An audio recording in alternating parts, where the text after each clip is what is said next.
மீனராசி பூரட்டாதி 4ஆம் பாதம் உத்திரட்டாதி ரேவதி. மீனராசி நேயர்களே, உங்கள் ராசி அதிபதி குரு இந்த வாரம் உங்கள் ராசிக்கு 4ஆம் இடத்தில் சஞ்சாரம் செய்கிறார். இந்த வாரம் சந்திரன் உங்கள் ராசிக்கு 3, 4, 5, 6ஆம் இடத்தில் சஞ்சாரம் செய்கிறார். இது உங்களுக்கு நல்ல வாரம். எடுக்கும் முயற்சிகள் அனைத்தும் வெற்றியாகும்.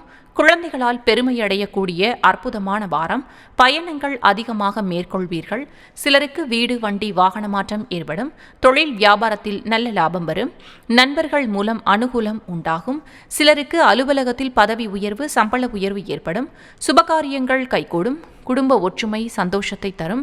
எதிர்பார்த்த பணம் கைக்கு வரும். குழந்தை இல்லாதவர்களுக்கு குழந்தை பாக்கியம் உண்டாகும். வார இறுதியில் காரிய தடைகள் ஏற்பட்டு விலகும். பரிகாரங்கள்: இந்த வாரம் உங்களுக்கு அதிர்ஷ்டமான நிறம் நீலம். உங்களுக்கு அதிர்ஷ்டமான கிழமை சனி. நினைத்த காரியம் நடக்க சொல்ல வேண்டிய மந்திரம் ஓம் சிவாய நமக. நேயர்களே, மீண்டும் அடுத்த வாரம் இந்த வார ராசி பலன்கள் பரிகாரங்கள் நிகழ்ச்சியில் சந்திப்போம். வரும் வாரம் இனிதே அமைய வாழ்த்துக்கள்.